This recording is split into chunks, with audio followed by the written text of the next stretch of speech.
agradeço pela vida de cada um dos meus irmãos, minhas irmãs, que Deus possa abençoá-los de uma maneira gloriosa. Igreja, quero compartilhar a palavra do Senhor nessa noite, no qual se encontra no Evangelho de João, Evangelho de São João, capítulo de número 5. Observe se alguém ao seu lado sem a Bíblia, aproxime-se para que juntos nós possamos ler a palavra de Deus. Evangelho de São João, capítulo de número 5.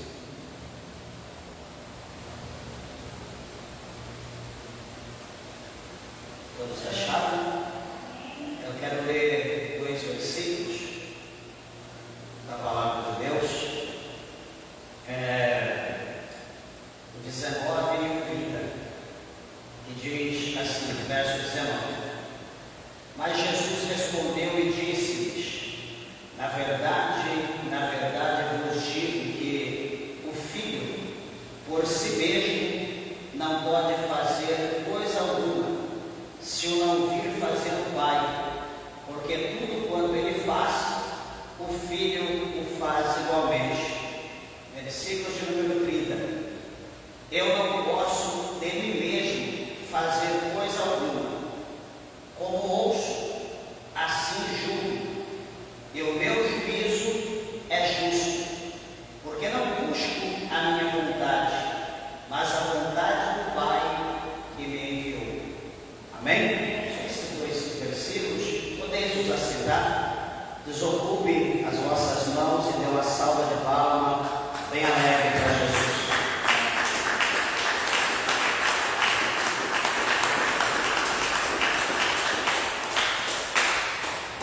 Aleluia. Meus irmãos, peço por favor toda atenção e reverência à palavra de Deus. Como eu sempre digo, eu tenho certeza que o Senhor ele tem uma palavra para o nosso coração. E aqui esse versículo que nós temos, que está após, já faz parte do segundo texto, do capítulo 5, que tem 2 textos aqui muito interessantes. E o primeiro texto, que está no capítulo 5, a partir do primeiro versículo, Deus abençoe a gente, está no primeiro capítulo, do capítulo 5, desde o primeiro versículo até o versículo de número 15, onde a primeira parte mostra que estava havendo uma grande festa em Jerusalém, e havendo aquela grande festa, era por obrigação dos judeus de toda parte irem para Jerusalém, para a capital, para que ele pudesse adorar a Deus, que pudesse participar daquela festa dos judeus. E a Bíblia diz que havia muita gente, muitas pessoas, e não podia faltar Jesus no evento como esse. E detalhe, Jesus estava naquela festa. Alguém pode falar: está vendo, pastor? Jesus está na festa. Eu vou para o carnaval, eu vou para a pecuária, eu vou para... enfim. Jesus estava num lugar como esse. Você pode observar a Bíblia do começo ao fim. Jesus não estava ali se alegrando com o povo, bebendo, enchendo a cara, ouvindo a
Lucas e João.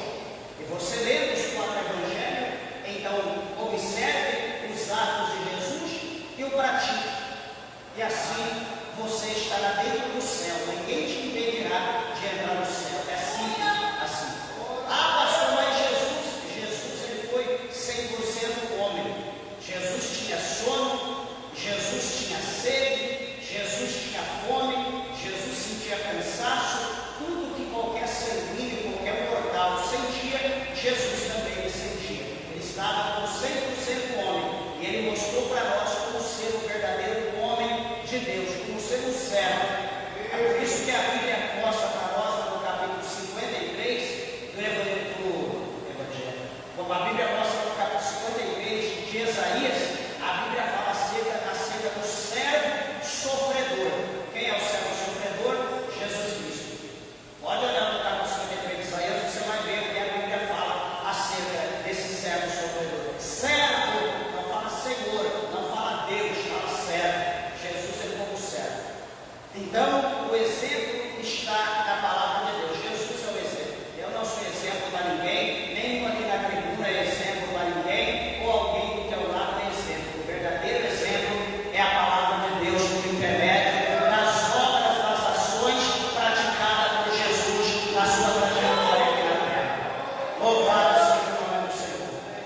Meus irmãos, veja que nessa festa, havendo muita gente, a Bíblia vai mostrar para nós aqui no capítulo 5, no início, que em Jerusalém, próximo à porta das ovelhas, havia um tanque que em hebreu, escrito em hebreu, significava o nome Betesda, que traduzido quer dizer lugar de derramamento.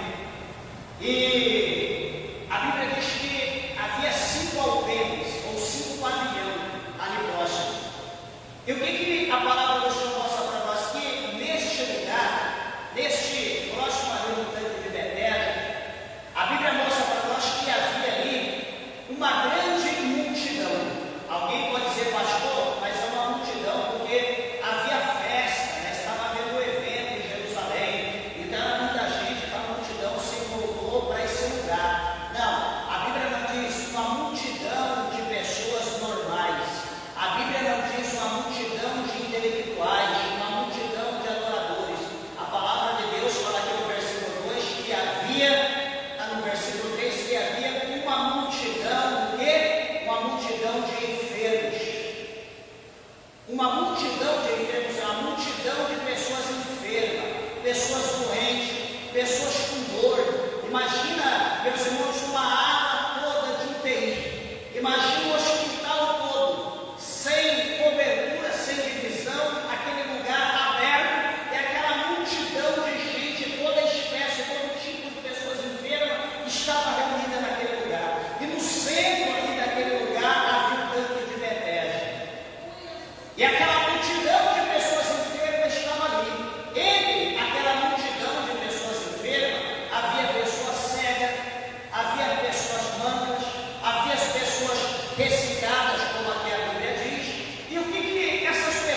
a Bíblia diz que a primeira pessoa, a Bíblia diz que o primeiro enfermo que era lançado naquelas águas quando o anjo gritava, a pessoa era curada de qualquer enfermidade, de qualquer mal que ele tivesse.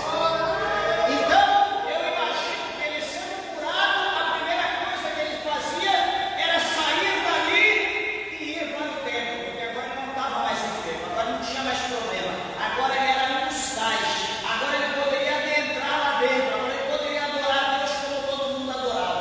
Então, o maior desejo daqueles judeus doentes, enfermos, cegos, aquele povo que estava ali, o maior desejo deles era ser curado para ir ao templo para poder adorar a Deus.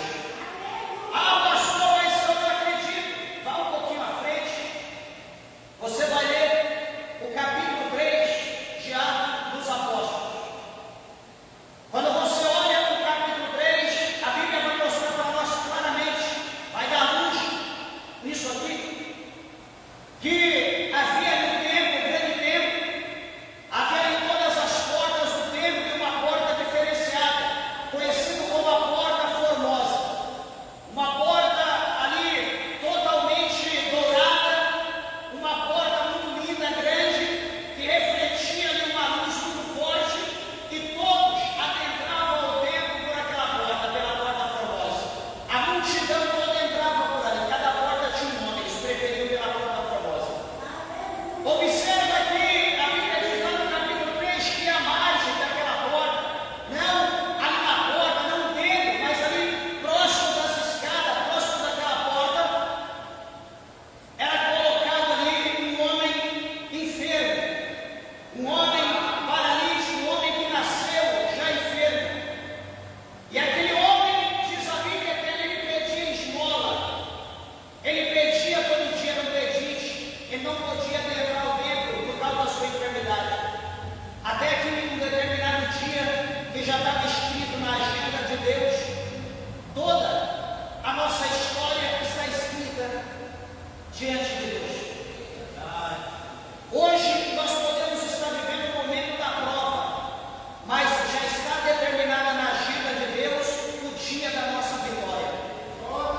Só que veja bem o que nós temos que fazer. Nós precisamos perseverar continuamente, porque se nós pararmos, a nossa vitória não chegará. Sabe por quê? Porque a nossa vitória, presta bem atenção que eu vou dizer retificando, a nossa vitória ela está lá na frente e nós estamos indo ao encontro dela. Cada passo que nós damos, cada caminhada, cada dia na presença de Deus, nós estamos mais perto da nossa bênção, da nossa vitória, do nosso milagre. Agora presta atenção, cada dia que nós paramos, cada dia que nós deixamos de caminhar, que nós deixamos de adorar a Deus, cada dia que nós deixamos de estar ali clamando, fazendo alguma coisa para Deus, nós deixamos de dar um passo, nós deixamos de ir para frente e nós retrocedemos, nós caminhamos para trás. Ou seja, nós ficamos longe da nossa bênção, daquilo que nós pedimos. Ah, pastor, não acredito, problema teu, problema teu. Se você acredita ou não.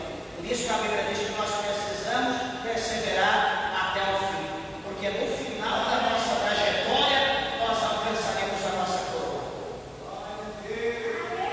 Então nós precisamos perseverar. Pedro e João, veja que estava na agenda de Deus, Pedro e João vão adentrar o templo para orar, e quando eles vão adentrar o templo, a Bíblia diz que aquele homem estende a mão e diz: ei, dá-me uma esmola, por favor. Pedro e João param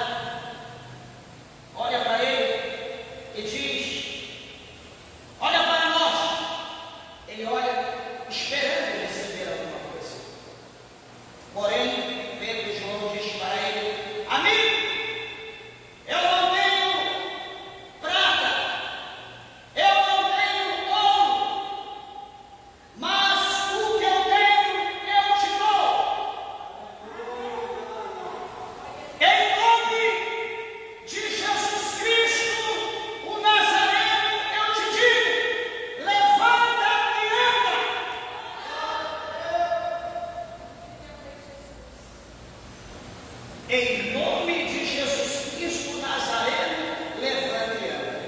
Eu pergunto para os irmãos: alguém pode dizer que dinheiro é tudo? Alguém pode dizer que dinheiro compra tudo?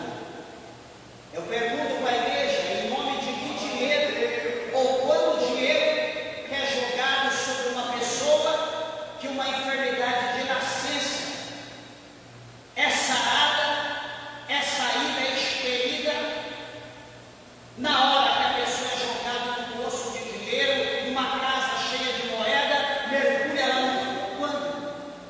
Mas, em nome de Jesus Cristo Nazareno, aquele homem se firmou sobre os seus pés, sobre o seu joelho, os discípulos seguraram em suas mãos, e aquele homem se colocou de pé, e a Bíblia diz que ele voava, que ele adorava, que ele gritava, e o foco daquele homem, naquele momento, quando ele sai dali, ele foi diretamente para dentro da igreja, para dentro do templo, adorar, glorificar, bendizer o nome do Senhor. Louvado e exaltado seja o Cordeiro de Deus. Veja, meus irmãos, que havia sobre a vida desse homem uma gratidão muito grande. Esse homem, ele olhou para a situação e falou: eu preciso adorar Deus, eu preciso glorificar, porque Ele é digno de toda a honra, de toda a glória. E o que acontece, meus irmãos?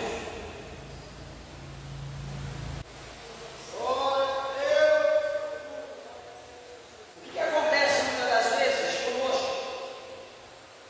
Às vezes nós estamos na pior, às vezes nós estamos na prova, no processo terrível, e a gente não persevera, Deus usa alguém e nos dá vitória, dá um milagre. Sabe o que a gente faz?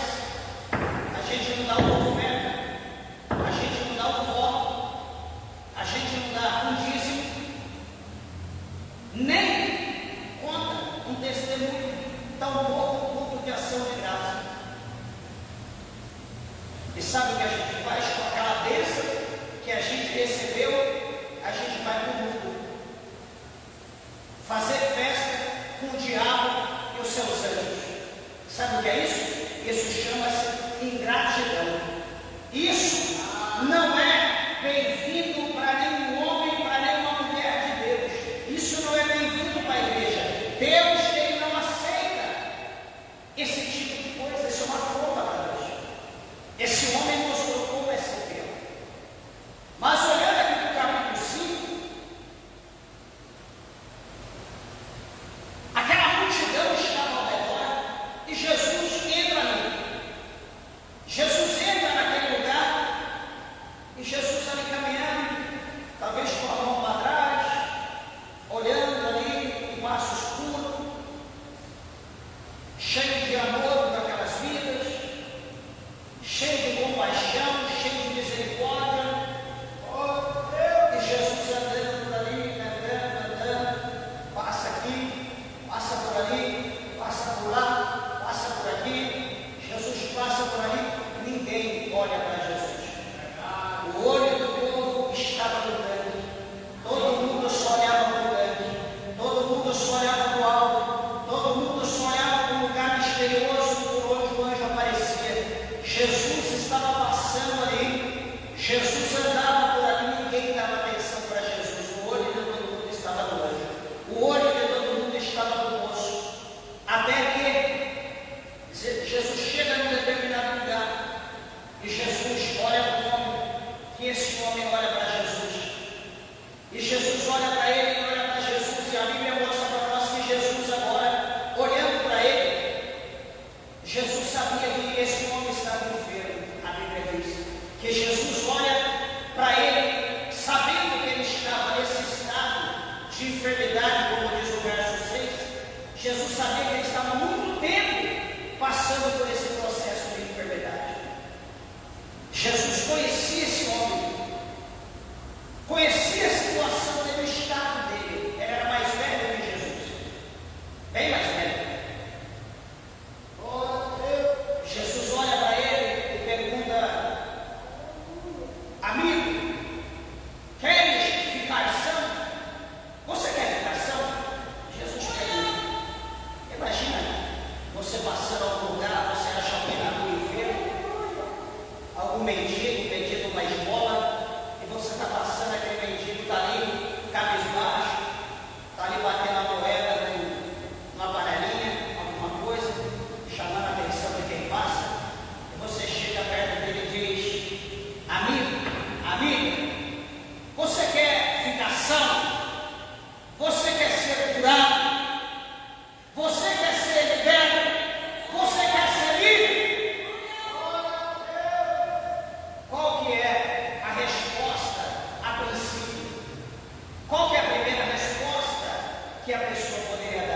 de fato, eu quero, certamente, é óbvio.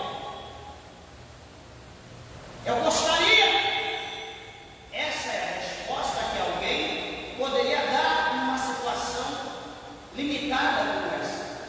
Mas quando Jesus pergunta se ele quer ficar são, o que o enfermo vai dizer para ele? Senhor, não Senhor, porque sabe que Jesus é Deus. Não Senhor, porque ele sabe que Jesus ali era a segunda pessoa da Trindade, era o Filho de Deus.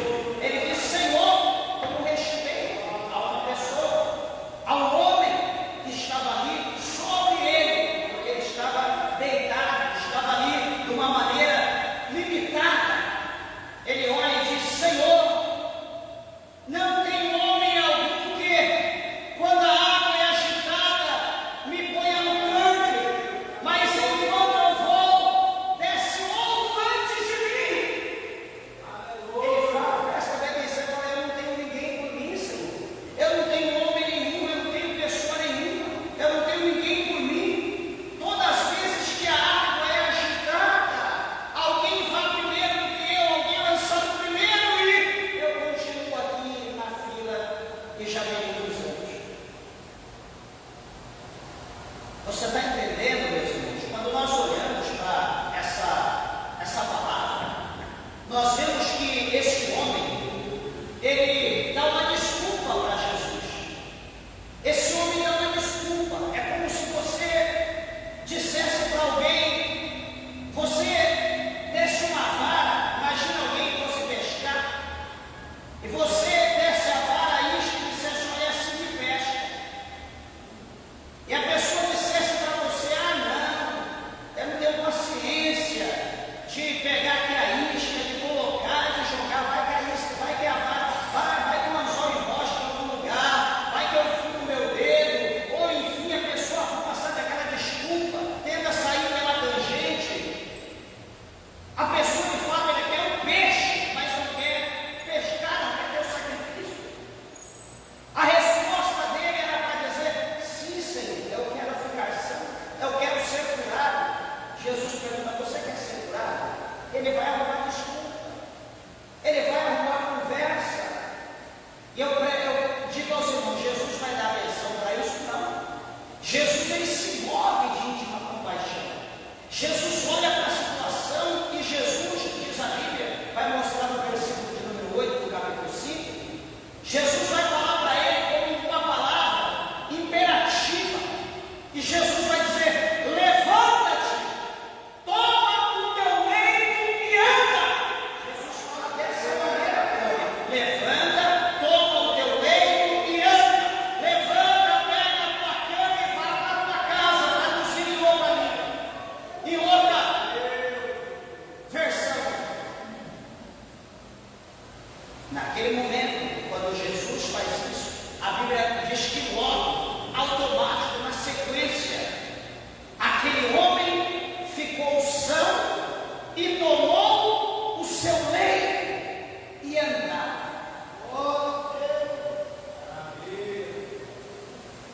Aquele homem, logo, ele ficou são.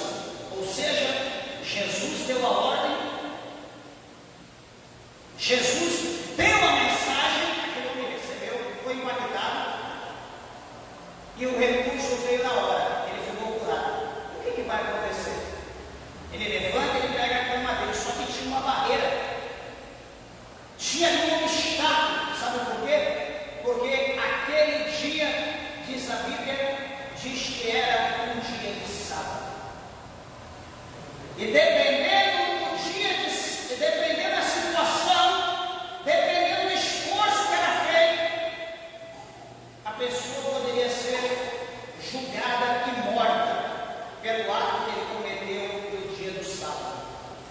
Quer dizer, veja bem, que ele poderia ficar doente, ele poderia viver no leito, ele poderia passar fome, ele poderia passar sede, ele poderia chorar, ele poderia ter necessidade de medicamentos, ele teria necessidade de coberta, de cobertor de veste. Ele não era assistido, ele não era auxiliado,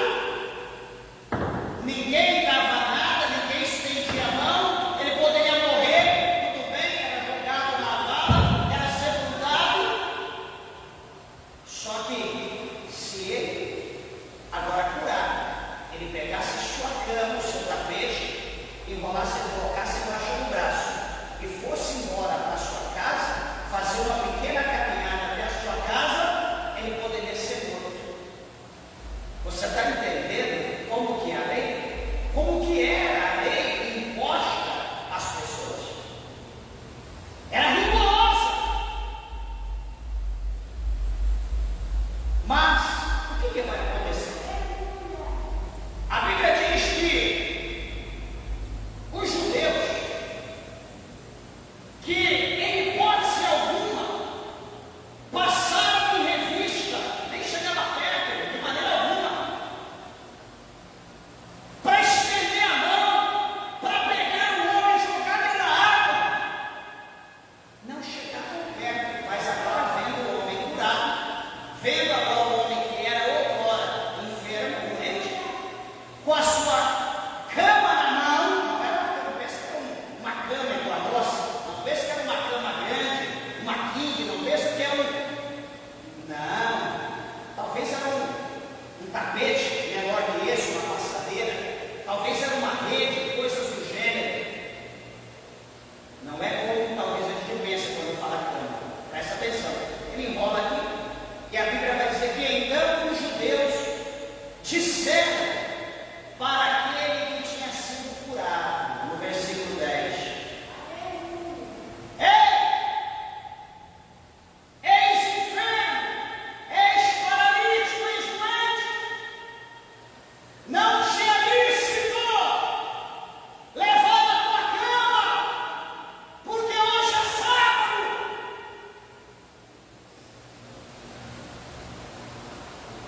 Meus irmãos, não sei se esse homem, imagina você, pensa, vamos refletir, imagina você na pele desse homem, você viver enfermo mais de 38 anos, agora você é curado, e quando você é curado, a primeira coisa que alguém faz é te repreender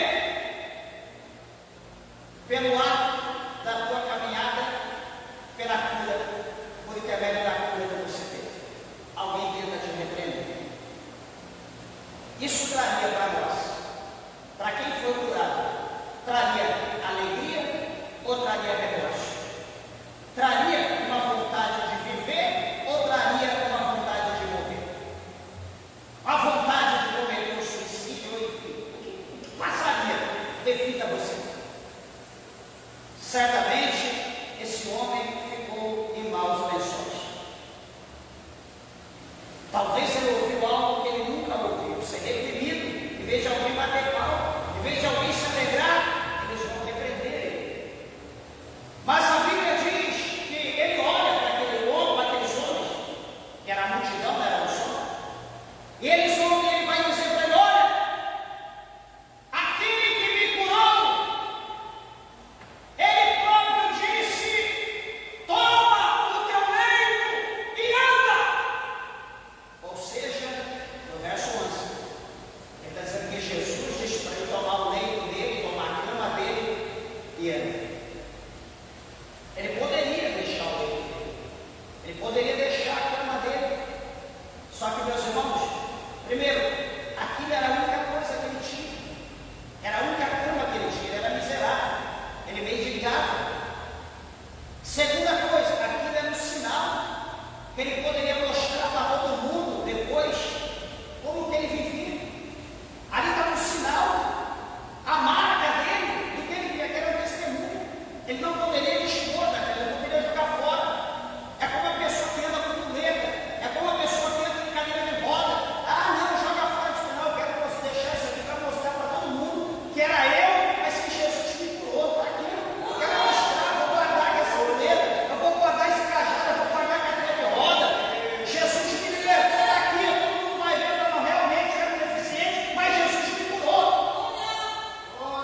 de muitas pessoas religiosas são obra de pessoas endemoniadas, não são obras de pessoas que têm o Espírito de Deus. Porque quem tem o Espírito Santo de Deus, ele tem o amor. Quem tem o Espírito Santo de Deus, ele se compadece. Quem tem o Espírito Santo de Deus, ele cumpre aquilo que Jesus diz: alegrai-vos com os que se alegram e chorai-vos com os que choram. Sinta a miséria do miserável, sinta a dor do enfermo, se compadece do preso como se você tivesse preso. É isso que Jesus diz para nós, é isso que o Evangelho é isso. O Evangelho não é amargar, me deu um tapa, eu vou dar um soco, me deu um pontapé, eu vou dar uma voadora, me cuspiu, eu vou dar uma paulada. Isso não é Evangelho, meus irmãos. Isso não é Evangelho, é o que muitos têm vivido hoje. Isso não é Evangelho em lugar nenhum, nunca. Ser religioso não é ser seguidor de Cristo. As pessoas não são religiosas. As pessoas estão olhando lá na lei, olho por olho, dente por dente. Pastor, mas eu não posso? Pode. Você pode viver a lei, só que você vai ser julgado pela lei. Você vai viver a graça, você vai ser julgado pela graça. Só que o apóstolo São Paulo, ele falou lá em Gálatas, que aquele que está firmado na lei, aquele que está apoiado na lei, da graça ele já caiu. Então, o negócio é sério, nós temos que olhar bem o nosso caminho. Nós temos que olhar bem o que nós estamos fazendo, a quem nós estamos servindo. Nós temos que olhar se nós estamos servindo a Cristo, se nós estamos servindo a Mamon. Se nós estamos servindo a Deus ou se nós estamos servindo o diabo.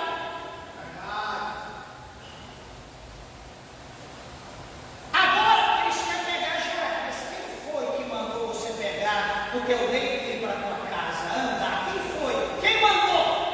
Fala para nós, pega aí, fala quem que é.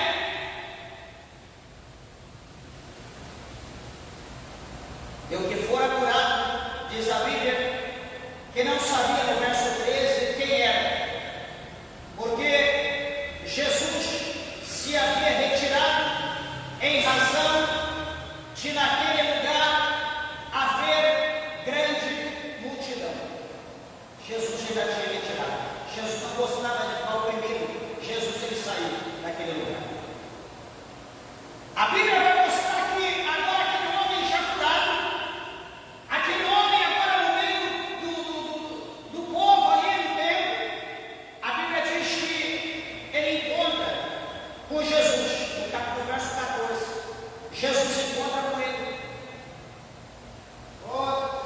E Jesus vai dizer: eis que já está sã, já está curado, já está liberto. Jesus continua: não peques mais, para que não te suceda coisa pior. Jesus está dizendo: não peques mais, para que tu não morra, porque a situação que o homem vivia, pior que aquilo, é só morrer. Então Jesus disse: não peques mais. Veja que a situação desse homem era algo que ele praticou lá atrás. Veja que a situação dele é algo que ele fez e agora ele estava colhendo aquilo. Jesus perdoou o pecado dele. Aquele homem agora está santo. Jesus disse: não peques mais, para que não lhe suceda coisa pior. O que vai acontecer, meus irmãos? Aquele homem observa que quem fez o milagre foi Jesus. Automaticamente ele sai dali, procura os judeus, procurou aqueles homens, e ele vai dizer: olha, o homem que me curou, no verso 15, era Jesus. Jesus foi aquele que ele curou. Ele entregou Jesus. E a Bíblia vai dizer para nós no verso 16 que por esta causa os judeus perseguiram a Jesus e procuravam matá-lo, porque fazia essas coisas no sábado. De novo eu digo para os irmãos: no sábado não podia estender a mão, no sábado não podia ajudar,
quando Jesus fala dessa maneira, eles percebem duas coisas. O primeiro, que Jesus estava sendo impostor, Jesus estava quebrando a lei, e outra coisa, Jesus estava se dizendo meu Pai, dizendo que Deus era Pai dele, dizendo que ele era Filho de Deus. No versículo 18, por isso, pois os judeus ainda mais procuravam matá-lo, porque não só quebrava o sábado, mas também dizia que Deus era seu próprio Pai, fazendo-se igual a Deus. Agora aqui entra no versículo que nós lemos para a nossa pregação dessa noite. Isso foi a introdução, agora nós vamos falar acerca dessa situação.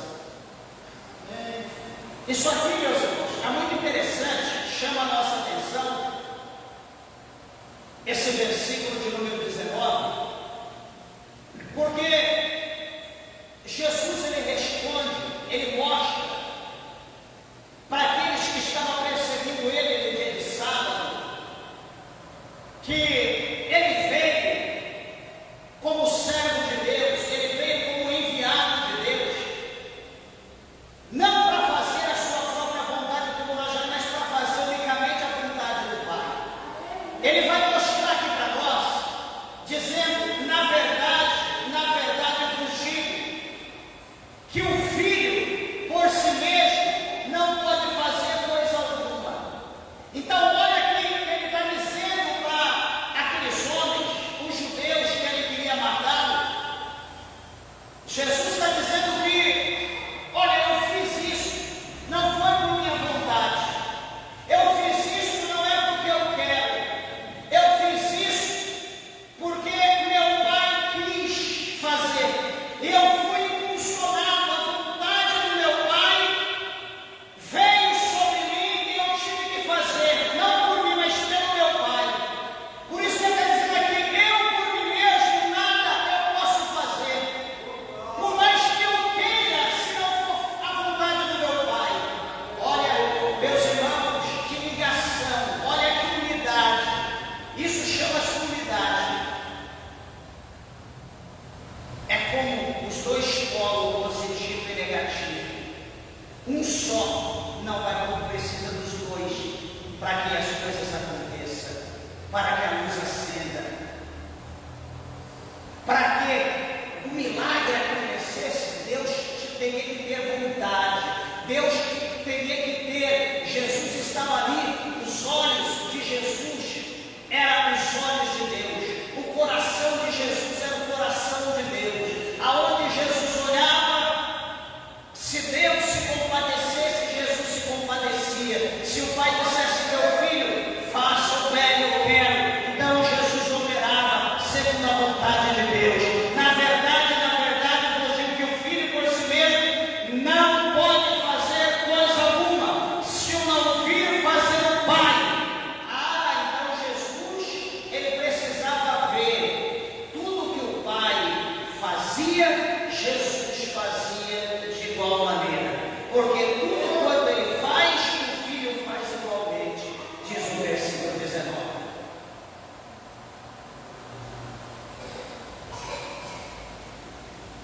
Observa dentro da tua casa, o filho homem, por isso que a Bíblia fala, é claro, lá em Provérbios, dizendo que instrua, falando dos pais, instrua a criança no caminho que se deve andar, e até quando envelhecer, não se deixe enganar dele, porque a criança, o filho, ele observa tudo que o pai faz. Do jeito que o pai veste, ele quer vestir. O que o pai bebe, ele quer beber, ele quer pedir um gole. Ele não sabe que o pai está bebendo alguma coisa que faz mal, ele não sabe que o pai está bebendo alguma coisa alcoólica, ele quer, porque o pai está bebendo, ele também quer. Se o pai fala qualquer palavra, o filho repete. Às vezes a criança fala um palavrão dentro de casa, alguém pergunta, uma mãe pergunta, onde você aprendeu isso? O papai falou. Então, a criança procura se espelhar. O pai gosta de moto, a criança está ali, que é uma moto. O pai gosta de carro, o filho está ali, que é um carro. O pai gosta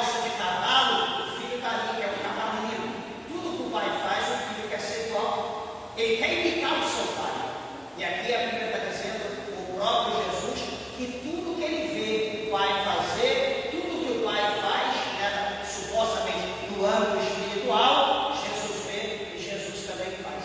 Ele diz que ele faz igual.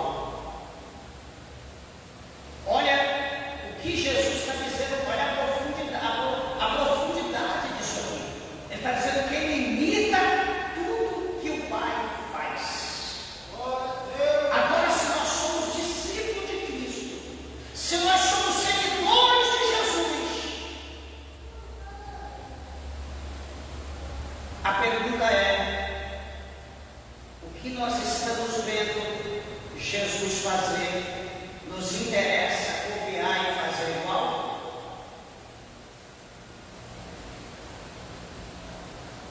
Qual é o resultado? O que nós vamos alcançar em fazer aquilo que Jesus está fazendo?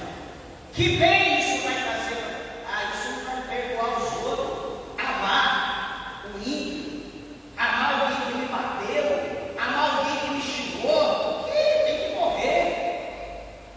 Peraí, mas você é crente, mas eu tenho um sentimento. Eu fui lesado, me bateram, me humilharam, agora tem que pagar o preço.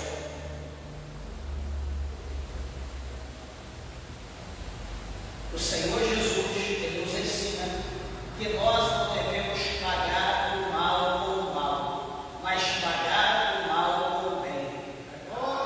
Esse é o ensinamento de Jesus. Então, se nós vemos o que Jesus fez, o que Ele faz, nós temos que procurar fazer. Por quê? Porque nós somos seguidores de Jesus. Nós somos discípulos de Jesus. Todos nós somos discípulos. Estamos aprendendo com Ele. Só que detalhe, nós somos discípulos de Jesus. E só que nós estamos fazendo tudo ao contrário. Jesus é a verdade. Nós estamos mentindo em todo o tempo. Aí quando nós olhamos aqui no capítulo 8, verso 44 do Evangelho de São João, a Bíblia diz que o diabo, ele é o pai da mentira.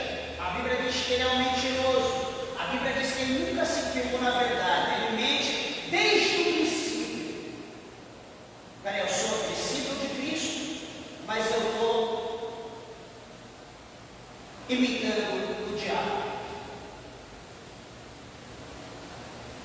Eu sou discípulo de Cristo, mas na oportunidade, a Bíblia diz: não embriagueis com vinho onde há contenda, mas enchei-vos do Espírito. Efésios 5,18. Jesus diz para não, mas estou entre amigos, eu vou lá, canecona de chope, bombeirinho, rabo de galo, estanhegue, vodka. Peraí, eu sirvo a Cristo, sou discípulo de Cristo, mas estou satisfazendo a vontade do diabo por intermédio da bebida que eu estou bebendo. Meus irmãos, alguma coisa está errada. Hoje as coisas do mundo estão erradas. Nós dizemos que somos discípulos de Cristo, mas a obra que nós estamos fazendo, muitas das vezes, num número muito elevado, são as obras do diabo e não as obras de Cristo. Nós precisamos entender isso. A ficha precisa cair, tem que haver um estado na nossa mente.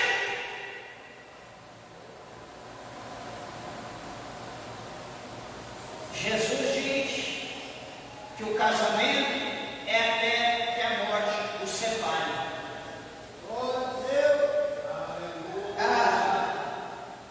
Levantei hoje, a mulher não fez o café, não estava no jeito que eu queria. Você não sabe fazer nada, pega as suas coisas, suma, vai para a tua casa, vai para a casa da tua mãe.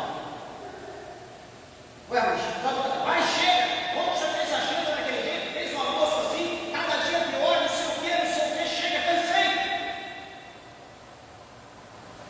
E vai lá, coitada, pega as coisas, vai embora, e amanhã o super-homem coloca a outra dentro de casa.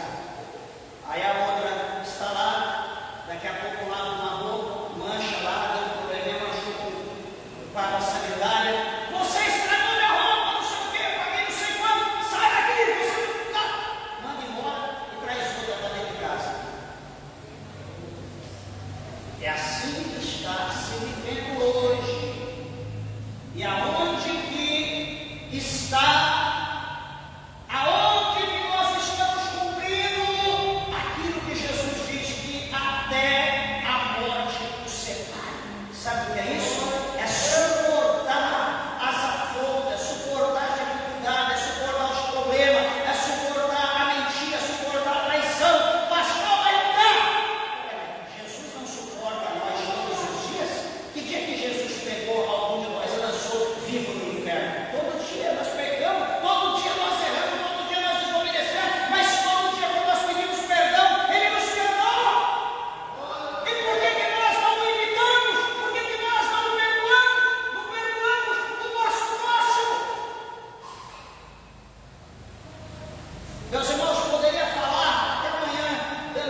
isso nos preocupa?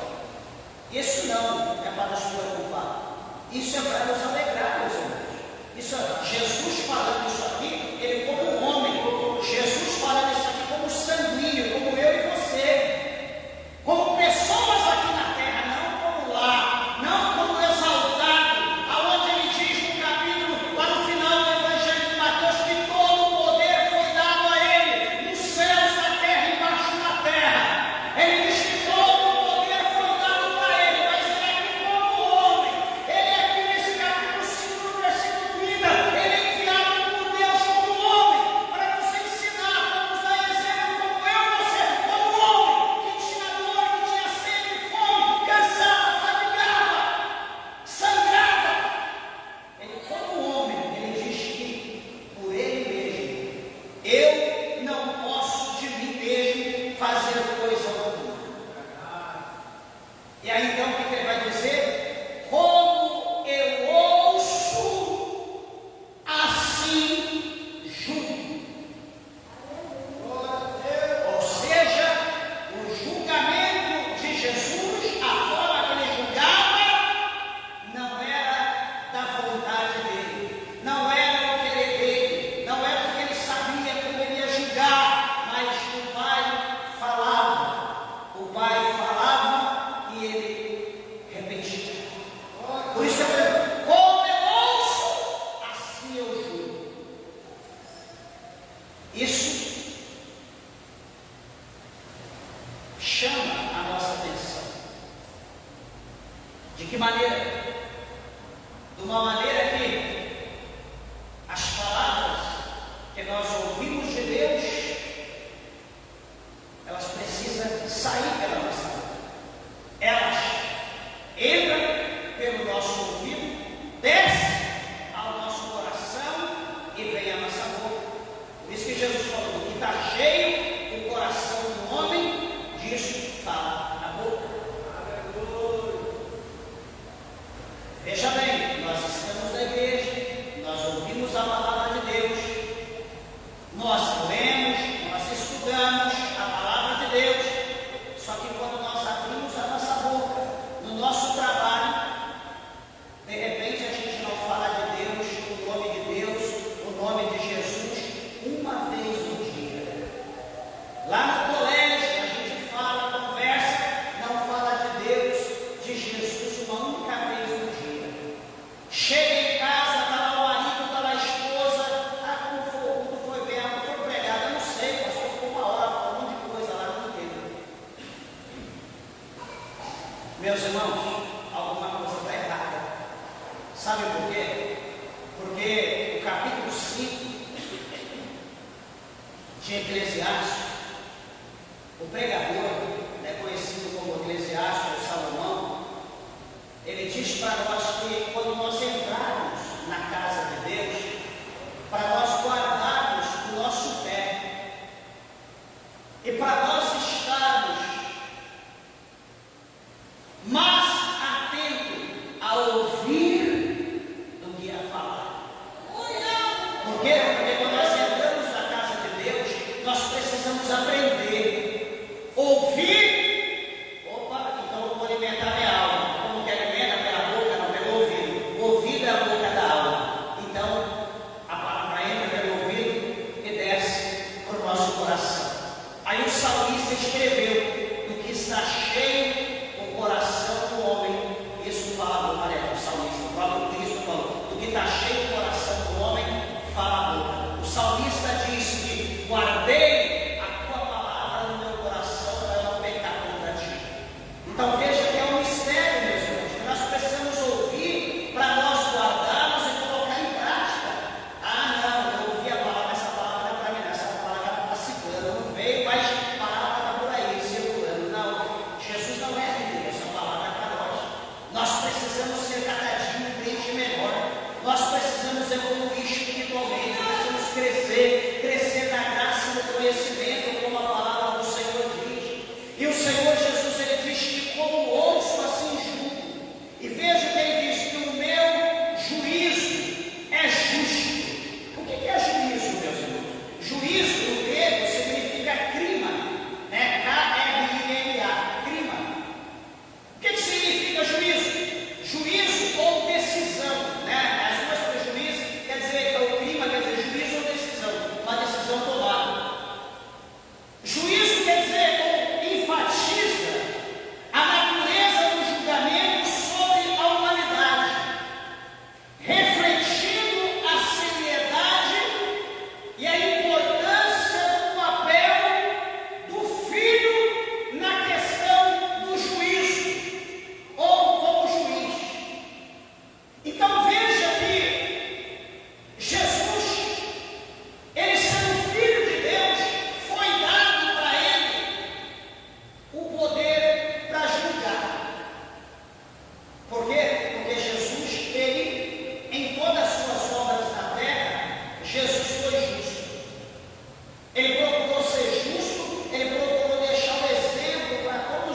nome dele, no inglês, ele dizendo, um analista, ele dizendo que a pior arma que foi inventada pelo diabo é o celular.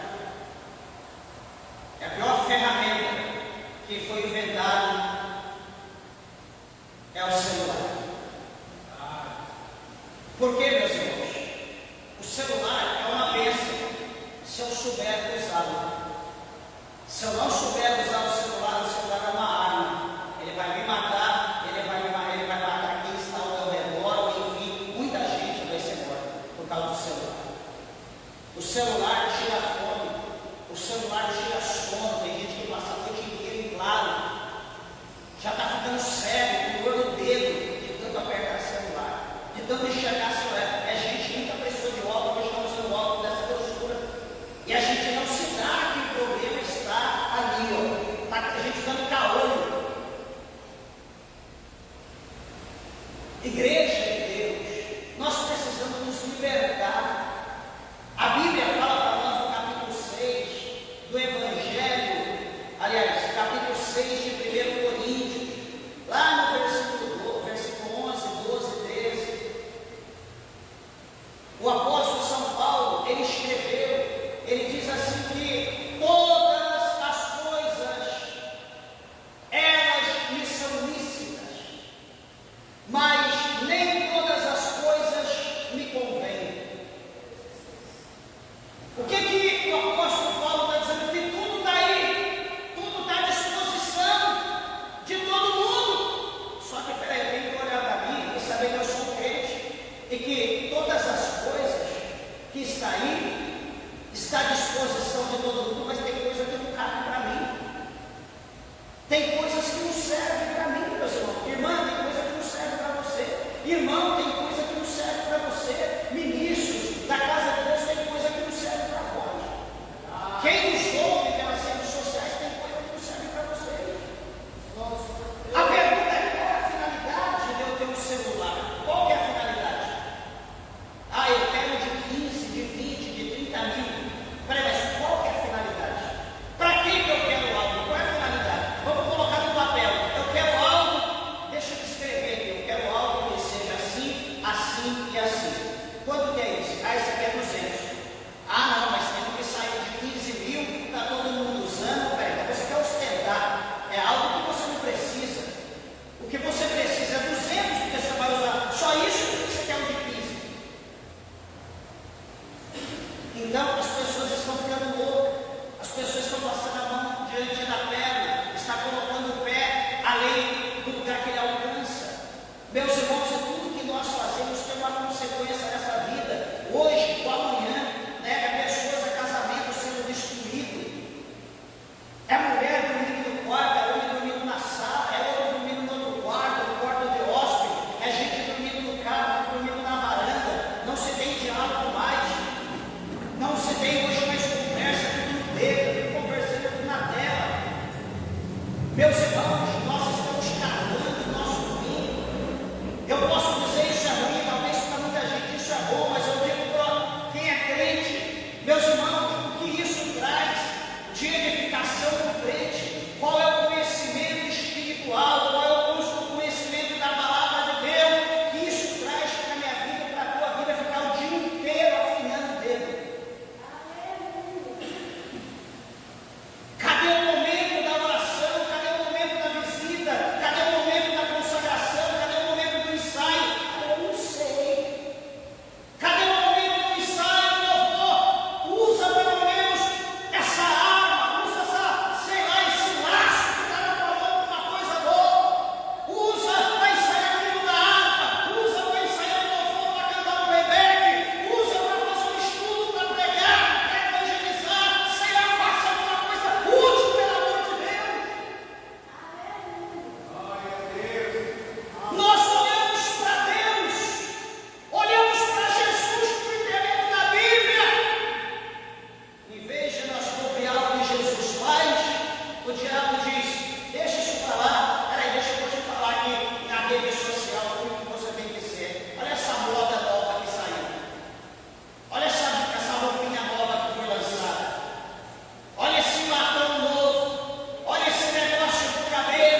seguir a palavra, não seguir rede social.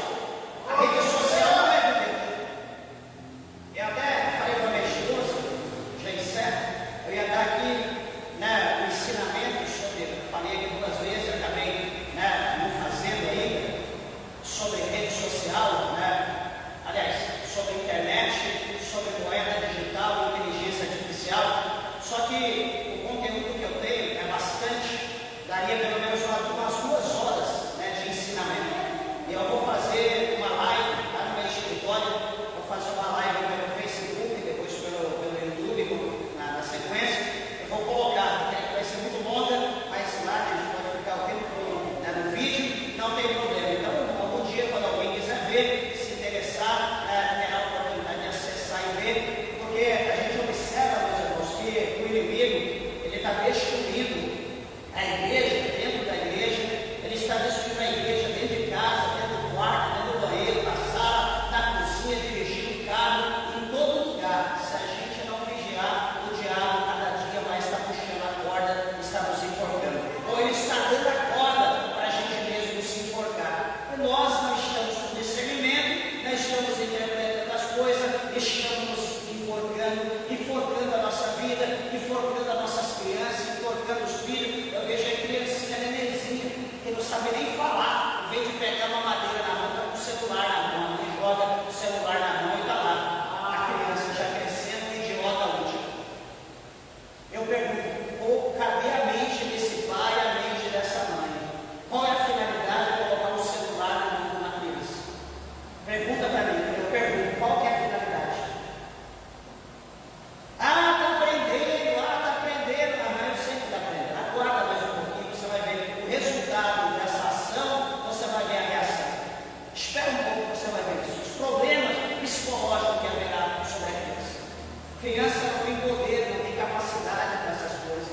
Isso é muito forte, a radiação é muito forte para a mente de uma criança. Mas enfim, isso é para outra coisa. Então, meus irmãos, encerrando, que Deus, o Senhor, capacite cada um de nós, que Deus nos dê a oportunidade, a autonomia, que Deus dê para nós sabedoria, para que nós possamos entender, interpretar a palavra de Deus e colocar em prática aquilo que Jesus nos ensina. Não é o que eu falo, não é a forma que eu vivo, não, é o que está escrito aqui na palavra de Deus. Coloque em prática, e pode ter certeza que ninguém vai te impedir de chegar ao céu. Amém?